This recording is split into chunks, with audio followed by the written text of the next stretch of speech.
وآل محمد يا مسلمين صلوا عليه. Dengan cahaya zurriyah Sayyidina Muhammad sallallahu alaihi wa ala alihi wasallam, semoga kampung kita dalam keberkahan dan kemuliaan karena mendapatkan percikan dari percikan wajah Sayyidina Muhammad sallallahu alaihi wa ala alihi wasallam, agar anak cucu kita terasuki pijaran cahaya Nabi, sehingga kampung kita ini jauh dari pergaulan bebas, dari seks bebas, dari mutilasi dan lain sebagainya. Sebagaimana kita ketahui kemarin ada pembunuhan di Jatimulya, seorang wanita yang dimasukkan cangkul kemaluannya, dan di Cikupa dimutilasi, dan beberapa daerah sedang marak kasus-kasus eksploitasi anak dan lain sebagainya. Maka oleh sebab itu, untuk mempersingkat waktu, karena guru mulia kita Fadilatul Sayyid Al-Ta'ilullah Sahibul Fadilah Sa'ad Al-Habib Zindan bin Nafil bin Salim bin Zindan bin Syekh Abu Bakar bin Salim, beliau ingin ada acara lagi. Jadi mari sama-sama hadirkan hati kita, tak sebatas jasad kita hadir di tempat ini, namun dengarkanlah dari telinga kita dan masukkan ke hati kita, sehingga kita pulang dari tempat ini mendapatkan kasih sayang Allah Subhanahu wa taala. Kepada beliau guru mulia kita persilakan, fa'alaihi tafadhal maskur. Sallu ala Muhammad, Allahumma salli alaihi. Assalamualaikum warahmatullahi wabarakatuh. Alhamdulillah, wassalatu wassalamu ala sayyidina Rasulillah Sayyidina Muhammad bin Abdullah wa ala alihi wa sahbihi wa mawalah, amma ba'du. Kita bersyukur kepada Allah Ta'ala, malam hari ini kita berkumpul di dalam majlis ta'lim Nurul Islam. Mudah-mudahan Allah Subhanahu wa taala terangi hati kita dengan cahaya iman, dengan cahaya Islam. Sesungguhnya cahaya Islam adalah cahaya yang sangat agung, yang sangat luar biasa, yang harus selalu kita jaga. Afaman kana mayitan fa ahyaynahu wa ja'alna lahu nuran yamshi bihi fin nas. Allah Ta'ala menyebutkan tentang orang, yakni ada ayat turun pada diri Sayyidina Umar bin Khattab. Diibaratkan sebelum masuk Islam, beliau bagaikan mayat, orang mati. Bukankah orang yang dahulu tadinya mati, kami hidupkan jiwanya dengan Islam. Wa ja'alna lahu nuran yamshi bihi fin nas. Begitu dia masuk Islam, kami jadikan dalam dirinya cahaya. Dengan cahaya tersebut dia berjalan di tengah-tengah masyarakat. Setiap orang Islam, Allah Ta'ala berikan cahaya di dalam hatinya, cahaya la ilaha illallah. Dan cahaya la ilaha illallah harus kita jaga, harus kita pupuk, harus kita rawat, agar jangan sampai cahaya ini padam. Dan cahaya tersebut ala maratib, terdiri dari derajat yang berbeda-beda. Ada yang terangnya kecil, ada yang terangnya kuat, ada lagi yang lebih besar lagi. Ibaratnya ada yang bagaikan lilin, ada juga yang kayak obor, ada juga yang terangnya itu seperti apa namanya, lampu sekian watt, ada lampu senter, ada lampu LED, ada juga seperti lampu sorot, ada juga yang terangnya itu seperti bulan, ada yang terangnya seperti cahaya matahari. Hakata. Dan semuanya itu cahaya. Maka kita harus menjaga lentera kita, lampu kita ini jangan sampai padam. Apalagi kalau orang yang cahaya Islamnya itu kayak lilin, dijaga ini lampu. Kalau dia cahaya Islamnya baru masih kecil seperti lilin, dia jaga baik-baik. Sebab lilin ini labil, ketiup angin habis. Kadang orang batuk aja deket lilin padam, begitu. Dan yang kita harus jaga, kenapa? Harus tetap nyala ini cahaya. Jangan sampai ketika terkena badai sakaratul maut padam. Itu sakaratul maut itu bagaikan badai yang menyapu rata. Jangan sampai ketika datang terkena badai sakaratul maut itu padam. Ini harus kita jaga, kita lindungi, kita bentengi agar cahayanya makin besar, makin besar, makin besar dan makin kuat. Dan ketahuilah bahwasanya Islam, orang kalau udah mengucap la ilaha illallah, dia masuk ke dalam agama Islam, walaupun dia adalah belum menjadi muslim yang sebenarnya, artinya imannya masih lemah. Katakan dia ini tukang penjahat, tukang berbuat maksiat, itu disebutkan lau kasyafallah linnas nur al-Islam, nur la ilaha illallah min qalbil 'asi. Kalau Allah Ta'ala bukakan hijab, maka kita bisa melihat cahaya la ilaha illallah yang ada di dalam hati orang yang tukang maksiat. Ini hati orang yang tukang maksiat. Orang tukang maksiat, dia punya la ilaha illallah. Kalau Allah Ta'ala bukakan hijab kita, kita bisa melihat cahaya la ilaha illallah dalam hati orang tersebut, maka kita akan saksikan la ilaha illallah itu memancar sampai menembus 7 lapis langit, sampai ke langit itu cahaya la ilaha illallah. Kuat cahayanya. Tapi juga jangan kita gurur, merasa puas dengan hal yang demikian. Harus kita jaga. Maksudnya disebutkan asar ini, riwayat ini demikian. Kenapa? Agar kita menjaga kehormatan setiap muslim.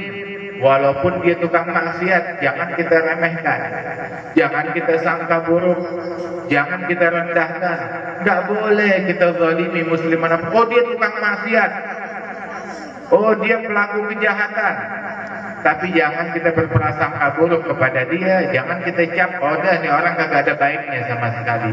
Dia tetap kullu muslim ala muslim haram damuhu wa maluhu wa irduh.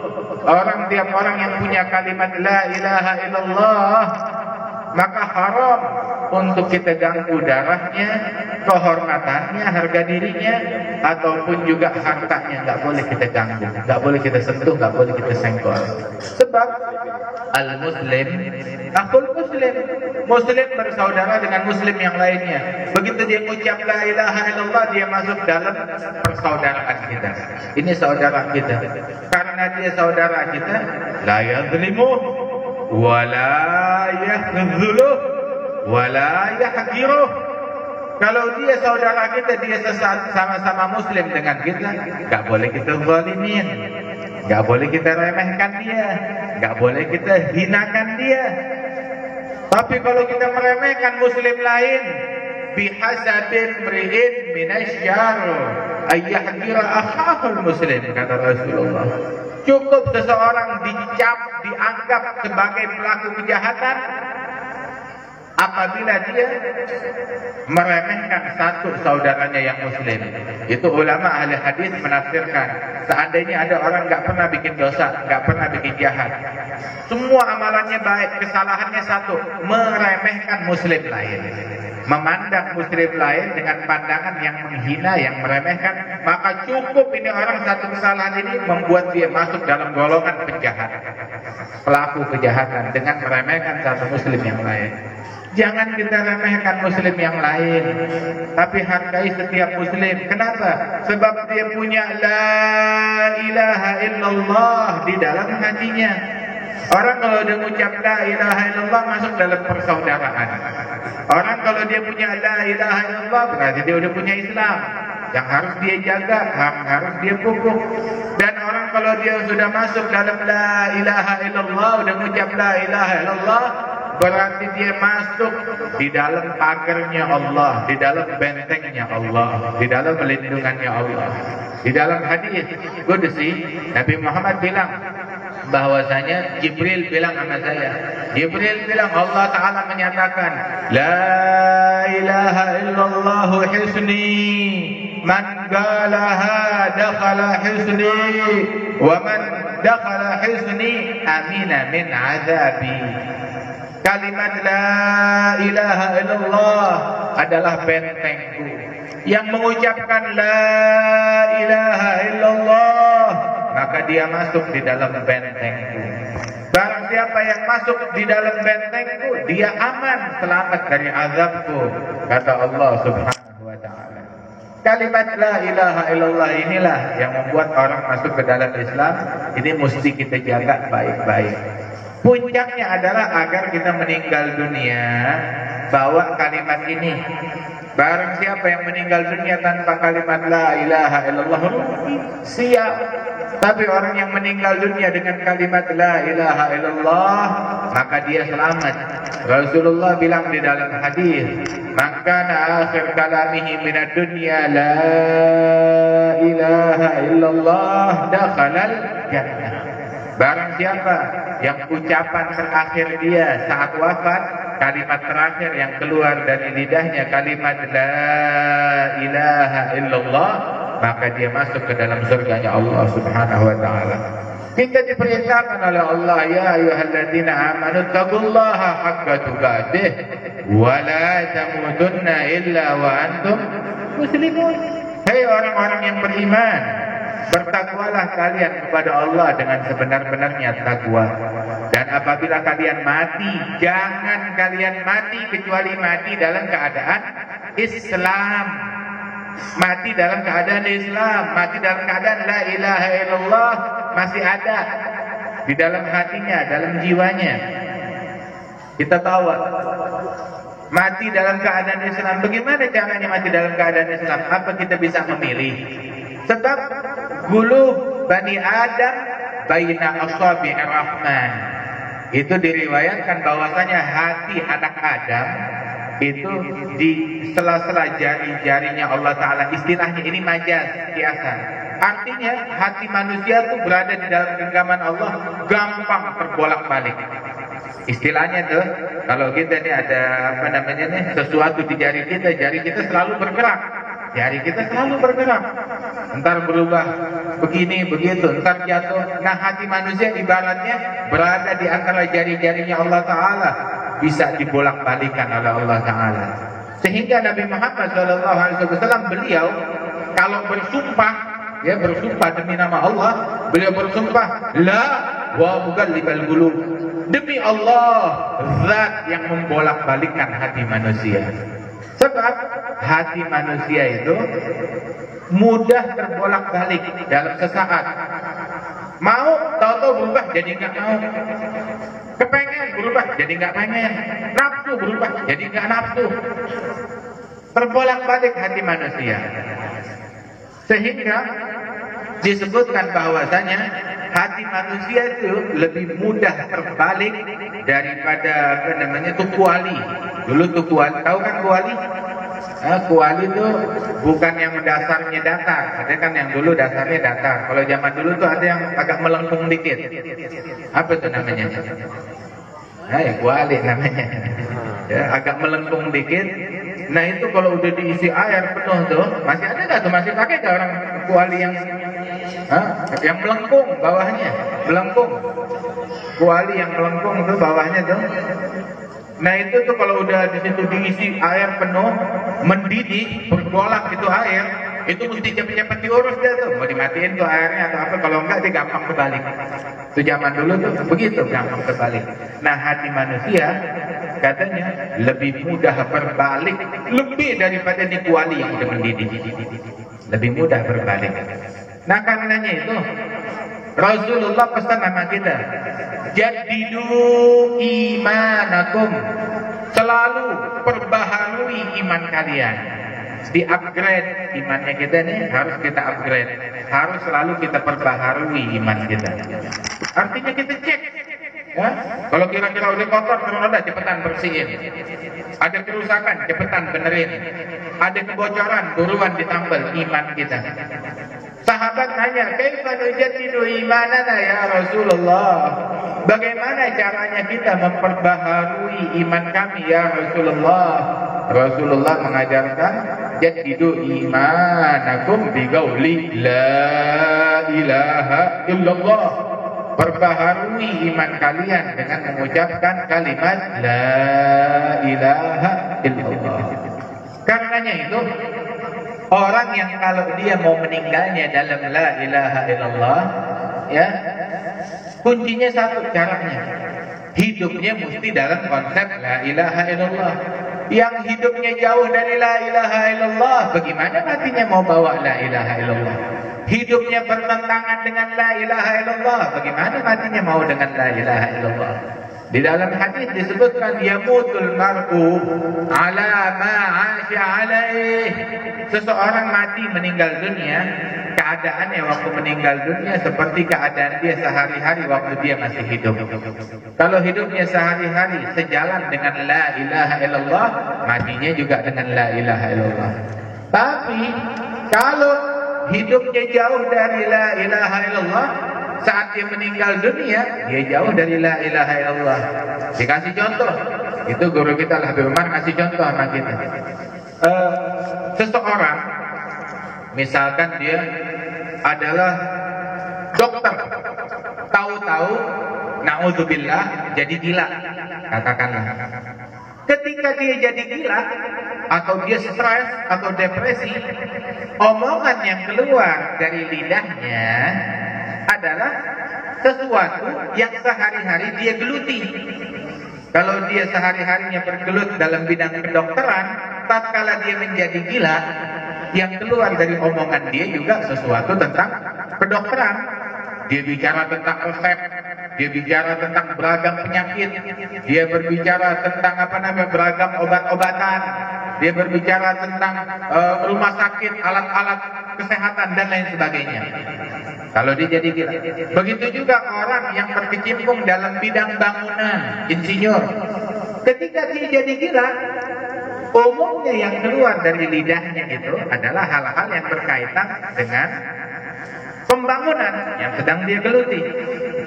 Atau seseorang yang bergelut sehari-harinya dalam bidang elektronik dan teknologi.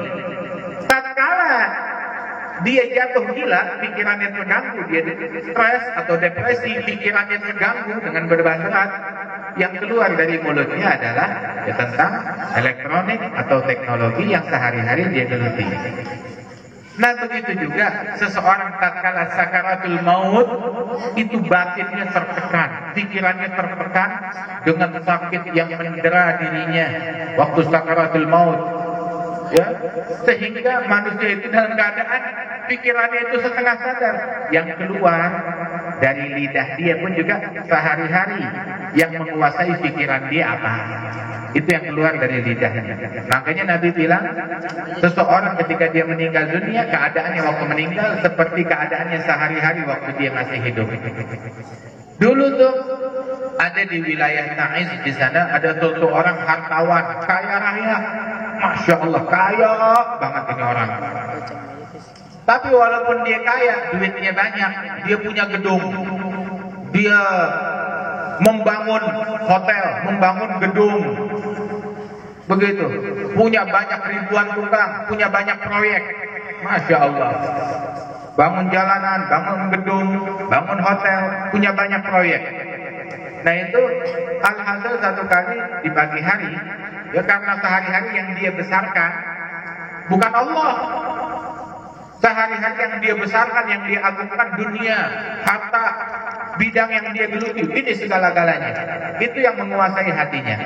Satu hari di pagi hari dia ditelepon, Pak, rupanya ini wakil dia yang ada di proyek ini menelepon, Pak, hari ini tukang ribuan orang udah datang, akan tetapi barang belum datang, sehingga sekarang ini kita rugi sekian puluh M. Kenapa? Tukang udah datang, barang kagak ada. Itu berimbas kepada keterlambatan dan kita harus bayar gaji tukang. Dan ini segala macam. Akhirnya dia marah, dia bingung. Dia marah, telepon ke semen, telepon ini, telepon itu. Dalam keadaan panik dia banting ke telepon, ya, dia ambil kendaraan di jalan, nyetir. Untuk menyelesaikan problem dalam bidang bisnis dia. Di tengah jalan, ya karena pikiran terjadi kecelakaan. Dan dia celaka, dibawa ke rumah sakit, udah sekarat. Sampai di rumah sakit, kebetulan di rumah sakit ada teman-teman kita, jamaah yang lagi dakwah di situ. Melihat ini orang terbujur, kagak ada kerabat, gak ada family, gak ada anak-anak yang nemenin dia di rumah sakit, kecelakaan. Maka disamperin sama orang.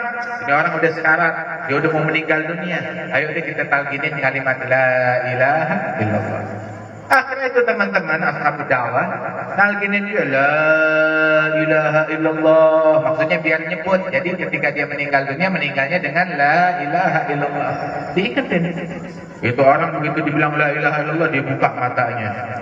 Begitu dia buka matanya, dia bilang la ilaha illallah. Itu orang bukan bilang la ilaha illallah, dia malah bilang kontraktor saya mana? Bilang la ilaha illallah. Material la ilaha illallah. Semen, kirim semen. La ilaha illallah. Besi. La ilaha illallah. Tukang. Sampai dia bilang la ilaha illallah, dia sebut semen, sebut besi, sebut tukang, sebut batako, semuanya disebut. Disebut la ilaha illallah, gak bisa. Diingetin la ilaha illallah, gak mau nyebutnya yang lain. Sampai akhir hayatnya dia menghembuskan nafas terakhir, yang keluar dari lidah dia itu tukang, semen, material, proyek, duit, kontraktor dia, itu yang keluar dari lidahnya. Meninggal dunia tanpa la ilaha illallah. Kesian kan orang? Udah itu yang lebih parah lagi. Akhirnya alamat dia ketemu, diteleponin keluarganya deh. Diteleponin keluarganya di rumah sana, kasih tahu, Bu, Pak, ya anak-anaknya nih yang ada. Ini ayah kalian kecelakaan dan dia sekarang meninggal di rumah sakit. Tolong segera ke sini. Udah, anak yang tertua tuh tutup telepon, dikumpulin adik-adiknya, saudara-saudaraku, ini baru dapat berita ayah kita kecelakaan. Dia meninggal di rumah sakit. Dan ini anak-anak emang dari kecil diajarkan untuk mengagungkan dunia. Dunia segala-galanya nomor satu. Dia bilang nih ayah kita meninggal di rumah sakit kecelakaan. Terus? Ya, terusnya proyek yang sono punya saya. Anak laki yang bilang nggak bisa, proyek saya yang pegang. Oh nggak bisa, itu punya saya. Bapak udah pernah ngomong ini. Ribut, cekcok, urusan warisan. Begitu sampai tuh anak laki pada ribut mau bunuh-bunuhan. Tetangga akhirnya dipanggil, dipisahin, nggak bisa juga, diteleponin polisi. Itu anak-anak dibawa ke penjara. Jenazah bapaknya kagak ada yang ngurus. Begitu. Nih lihat, orang yang mendidik dengan dunia, yang mengagungkan dunia, hatta dia meninggal dunia, anak-anaknya nggak manfaat. Meninggalnya tanpa la ilaha illallah. Kita sekarang punya la ilaha illallah, kita jaga. Jadikan itu la ilaha illallah prioritas kita. Ketika kita antara pekerjaan dengan la ilaha illallah, pilih mana? La ilaha illallah. Antara kesibukan duniawi dengan la ilaha illallah, mana yang kita utamakan? La ilaha illallah. Artinya ketika terjadi konflik, kerja dulu atau sholat. Kalau kita kerja dulu, di sholat lewat waktu. Sholat kan dikasih waktu luas, kan gak bakal ngeganggu waktu kerjaan kita. Ringkas lagi sholat. Oh enggak, kerjaan dulu diutamakan sampai lewat waktu sholat. Bagaimana nih orang akan meninggal dalam kalimat la ilaha illallah kalau dia tidak memprioritaskan kalimat la ilaha illallah, tidak memprioritaskan sholat 5 waktu, nggak memprioritaskan ibadat kepada Allah Subhanahu wa ta'ala. Ini bentar lagi bulan Ramadan, bulannya kita untuk nih memupuk la ilaha illallah dengan demikian kuat. Ini bulan Ramadan, bulan ampunan, bulan rahmat. Itu kata Rasulullah, awaluhu rahmah, awsatuhu maghfirah, akhiruhu intik minan nar. Awal bulan Ramadan adalah rahmat Allah, pertengahan bulan Ramadan ampunan dari Allah, penghabisan bulan Ramadan pembebasan dari api neraka. Ini bulan Ramadan, itu waktunya kita nih untuk memupuk la ilaha illallah kita hingga menjadi kokoh, menjadi kuat. Kita jaga cahayanya hingga menjadi terang benderang, terjaga, terbentengi. Ini dia waktunya, ini dia saatnya. Jangan sampai kita luput dari keberkahan bulan Ramadan. Kata Rasulullah, man adraka Ramadan, kata malaikat Jibril, man adraka Ramadan walam yughfar lah abadahullah. Barang siapa yang ketemu bulan Ramadan terus dia nggak diampuni dosa-dosanya oleh Allah, semoga nih orang makin jauh dari Allah. Terus Nabi Muhammad bilang apa? Amin, katanya Rasulullah, disumpahin seorang. Terus Nabi jelasin, illam yughfar lahu fi Ramadan famata. Orang kalau dia nggak dapat ampunan di bulan Ramadan, kapan lagi dia diampuni? Ini Ramadan masih sibuk sama narkobanya. Ramadan tapi dia masih sibuk sama minuman kerasnya. Ramadan masih sibuk sama pergaulan bebas dengan perzinahan. Ramadan dia masih sibuk chat sama yang bukan muhrimnya, menjalin hubungan dengan yang bukan muhrim. Ramadan, bulan Ramadan, bulan agung, bulan mulia. Ini bulan Ramadan, orang sibuk salatul tarawih, orang sibuk tadarus Quran, habis itu pada zikir, duduk di musola, dia sibuk ya, jalan pagi-pagi ya dengan nama olahraga, sama yang bukan muhrim, buka-bukaan aurat. Na'udzubillah min dzalik. Mana Ramadannya orang tersebut? Bulan Ramadan yang ini sibuk sama sinetronnya, yang ini sibuk sama bolanya, yang ini sibuk sama apa namanya, sama ghibahnya, yang sana sibuk sama politiknya, yang sana sibuk sama ngomongin orangnya. Sibukkan diri kita dengan Ramadan. Ini Ramadan bulannya puasa, bulannya tarawih, bulannya kita sholat memakmurkan masjid dan musola, bulannya kita untuk baca Al-Quran, kita hatamin Quran. Syafi'i itu hatamin Quran kalau Ramadan bisa sampai 60 kali. Nah kita berapa kali mau hatamin Quran? Imam Syafi'i 60 kali hatamin Al-Quran. Gimana meninggalnya nggak dengan Al-Quran? Sayyidina Utsman bin Affan itu dia baca Quran, Masya Allah. Terkadang satu malam tuh dia sholat 1 rakaat baca Quran dari awal hingga hatam. Teman-temannya beliau sampai heran, bilang, ya Amirul Mukminin, ente gak bosan baca Quran mulu? Dia bilang, lau tahurat qulubuna lama syafi'at an tilawatil Quran. Kalau hati kita udah bersih, hati kita nggak bakalan kenyang, nggak bakalan jenuh membaca Al-Quran. Nah kita baca Al-Quran baru baca berapa menit bawaannya udah bosan, bawaannya kayak udah mata kelilipan, panas banget ke mata. Kenapa? Ini hati kita kagak beres. Al-Imam Alwi bin Abdullah bin Syihabuddin itu beliau menyatakan fi qulubina syayatin nadhiq bisababiha an tilawatil Quran wa min al-julus fil masjid. Ini hati kita udah jadi sarang setan. Apa buktinya? Kalau kita duduk di masjid bawaannya udah sumpah, hadir majelis bawaannya udah sumpah, udah gerah. Kalau kita baca Quran bawaannya udah jenuh karena hati kita ada syaitannya di dalamnya. Begitu katanya beliau. Itu Sayyidina Utsman bin Affan bilang kalau hati kita udah bersih kita nggak bakalan bosan baca Al-Quran. Cuma masalahnya hati kita kotor. Sayyidina Utsman sehari-harinya baca Quran sampai waktu beliau meninggal dunia itu lagi megang Quran, lagi memegang Al-Quran radhiyallahu anhu wa arda.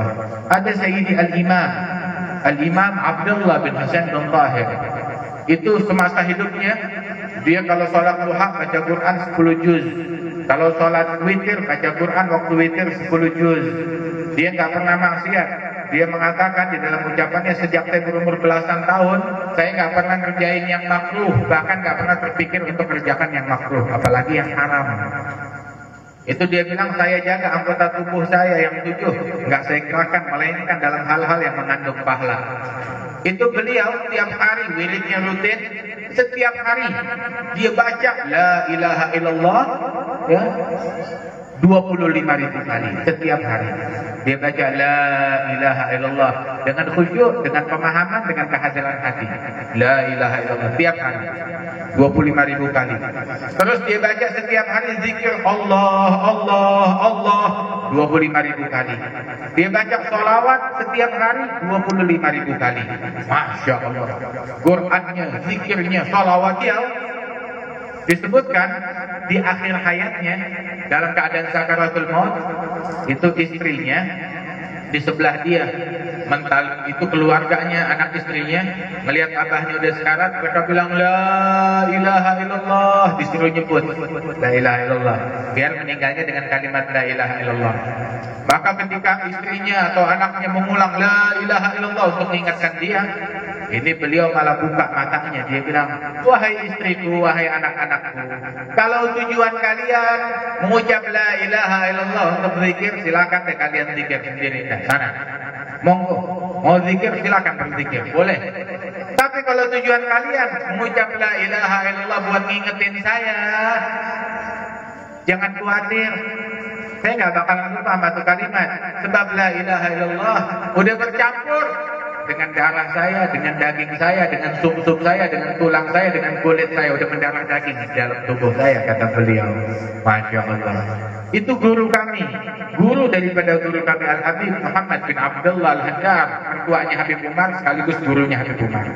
Al-Habib Muhammad Al-Haddad itu di akhir hayatnya, dia di rumah sakit tuh di akhir hayatnya, itu beliau ambil wudu, kemudian beliau duduk. Bukan lagi orang yang ngingetin dia la ilaha illallah. Itu semua yang ada di ruangan itu bilang, ayo bilang la ilaha illallah. Ayo ente nyebut la ilaha illallah. Bilang semua la ilaha illallah. Semua bilang la ilaha illallah, la ilaha illallah. Dia ikut dan ngajak orang lain untuk mengucap la ilaha illallah. Terus dia meninggal dunia dalam kalimat la ilaha illallah. Bukan dianya yang diingetin, dianya yang ngingetin untuk mengucap la ilaha illallah. Ada satu ustaz, satu ulama dia ngajar hadis. Ini ulama istiqamah. Dia lagi ngajar hadis. Tatkala dia lagi ngajar hadis, dia bilang sama muridnya, "Hei murid-muridku nih, hari ini kita sampai ke hadis berikutnya." Lagi buka pelajaran. Rasulullah bilang di dalam hadis, "Maka akhir kalamihi minad dunya la ilaha illallah." Barang siapa yang ucapan terakhirnya dari dunia, penghabisan dia, akhir hayat dia, ucapan kalimat terakhir yang dia ucapkan di akhir hayatnya, kalimat la ilaha illallah, kata Rasulullah. Udah gitu nih Ustaz diam nunduk. Apa kelanjutannya nih hadis? Kok Ustaz diam aja? Lama diam, digerakin sama muridnya, nggak tanya tuh Ustaz sudah meninggal. Meninggal, itu hadis belum selesai. Baru ucapan terakhir seseorang ketika dari meninggal dunia, la ilaha illallah. Ustaznya dapetin udah meninggal. Terus muridnya penasaran, apa kelanjutan hadis? Kelanjutan hadis, dakhalal jannah, masuk surga. Masya Allah. Barang siapa ucapan terakhir dia dari dunia kalimat la ilaha illallah, masuk surga. Kalimat masuk surganya nggak pakai dibaca, langsung dipraktekin, dicontohin sama Ustaz. Masya Allah. Itu ucapan terakhir dia dari dunia, la ilaha illallah. Berapa banyak coba orang-orang yang meninggal di dalam sujudnya? Ada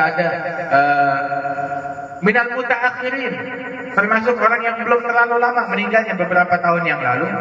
Ada Al-Habib Abdul Qadir As-Segaf. Al-Habib Abdul Qadir As-Segaf, ini abahnya Habib Syekh. Tahu Habib Syekh yang Ustaz Rasidah? Nah itu abahnya Habib Abdul Qadir As-Segaf. Ada Ami Abdul Qadir As-Segaf, dia imam di Masjid Segaf. Pas waktu itu Jumat, hari Jumat, begitu waktunya sholat Jumat, selalunya dia yang imamin sholat. Udah dia maju untuk imamin sholat. Terus ketika dia imamin sholat Jumat ini, dia panggil, ada Ustaz Najib bin Taha, baru meninggal juga, ada Ustaz Najib bin Taha. Najib bin Taha di stop yang kedua, sini maju belakang saya, maju anda ke sana. Enggak ya, Abdul Qadir anda di sini. Dia bilang semak kalam, dengar kata, maju sini. Dia nggak mau, dia bilang ya Najib, maju persis belakang anda. Akhirnya Ustaz Najib bin Taha di belakangnya. Udah hadal Habib ngimamin sholat. Begitu ngimamin sholat, pas rakaat terakhir, udah sujud yang terakhir, tahu-tahu lama nggak bangun-bangun. Itu makmum semuanya udah gelisah. Ini kok lama banget sujud yang terakhir? Ini lagi sholat Jumat, di sujud yang terakhir. Nggak bangun-bangun. Akhirnya Ustaz Najib bin Taha udah dirasa, jangan-jangan ini Ami Abdul Qadir sakit. Udah Ustaz Najib bin Taha langsung istikhlaf. Dia yang ngelanjutin sholat. Langsung dia bilang, Allahu Akbar. Semuanya pada bangkit dari sujudnya. Tasyahud akhir, Assalamualaikum warahmatullahi wabarakatuh. Assalamualaikum warahmatullahi wabarakatuh. Dipimpin tuh salam terakhir oleh Ustaz Najib bin Taha. Begitu dilihat, dicek Abi Abdul Qadir, didapati beliau udah meninggal dunia. Meninggalnya dalam sujud pas lagi sholat Jumat. Masya Allah. Ada orang meninggal dalam sholat. Banyak apa sedikit? Sedikit orang meninggal dalam sholat. Meninggal dalam sholat tatkala lagi sujud. Waduh, istimewa gak? Istimewa. Banyak gak tuh yang begitu? Lebih sedikit lagi. Yang meninggal dalam sholat jarang. Yang meninggal dalam sholat tatkala lagi sujud jarang. Meninggal dalam sholat waktu sujud dan sujud yang terakhir lebih jarang lagi. Meninggal dalam sholat waktu sujud terakhir pas sholat Jumat Nah loh, lebih jarang lagi. Sebagai imam, lebih jarang lagi. Masya Allah. Ini namanya husnul khatimah al-kubra. Ya, itu husnul khatimah yang terbesar. Mudah-mudahan Allah Ta'ala anugerahkan kita husnul khatimah. Makanya ini la ilaha illallah kita jaga yang benar, pupuk yang benar. Ya, bentengi la ilaha illallah. Ngebenteng ini ya begini. Salat 5 waktu itu proses penjagaan la ilaha illallah. Salat jamaah itu proses penjagaan. Hadir majelis kayak begini nih, hadir majelis ta'lim, ya, jalin hubungan dengan ulama yang istiqamah. Begitu. Nah ini juga proses pembentengan la ilaha illallah. Banyakin baca Quran, itu proses perlindungan, penjagaan la ilaha illallah, pemupukan. Kemudian juga Ramadan kita makmurkan, itu untuk muatin la ilaha illallah kita. Jangan sampai kita kehilangan kalimat ini. Mudah-mudahan Allah Ta'ala hidupkan kita dalam la ilaha illallah, diwafatkan kita dalam la ilaha illallah, dijadikan kalimat terakhir kita waktu meninggal dunia kalimat la ilaha illallah. Dan astag Allah Ta'ala kumpulkan kita bersama umat Islam ahli la ilaha illallah di bawah bendera Nabi Muhammad Rasulullah sallallahu alaihi wasallam. Dan Allah Ta'ala insyaAllah sebarkan hakikat la ilaha illallah di kampung kita, di lingkungan kita. Dan Allah Ta'ala sebarkan hakikat dan cahayanya, dipancarkan, dikuatkan di dalam rumah kita, di dalam hati kita, di dalam diri anak-anak dan keluarga kita. Dan dijadikan kita orang yang mencapai hakikat daripada puncak la ilaha illallah tersebut. Amin, amin ya rabbal alamin. Ya Allah biha, ya Allah biha, ya Allah bihusnil khatimah, ya Allah biha, ya Allah biha, ya Allah bihusnil khatimah, ya Allah biha, ya Allah biha, ya Allah bihusnil khatimah. Rabbi hina syakirin wa tawaffana muslimin, nub'ath minal aminin fi zumrati sabiqin bijahi taha rasul. Jud Rabbana bil qabul wa hab lana kulla sul. Rabbi istajib lana amin. Atak Rabbi jazil, kullu fi'lik jamil wa fi amalna tawil. Fajud ala at-tami'in ya Rabbi taqal khinaq min fi'il ma la yutaq. فمن بفك الغلاق لمن بذنبه رهين واغفر لكل الذنوب واستر لكل العيوب واكشف لكل الكروب واقضي أذى المؤذين واختم بأحسن ختام واختم بأحسن ختام واختم بأحسن ختام. إذا دنا الانصرام وحان حين الحمام وزاد رشح الجبين. ثم الصلاة والسلام على الشفيع الأنام والآل غر الكرام والصحب والتابعين إلى حضرة النبي. الفاتحة.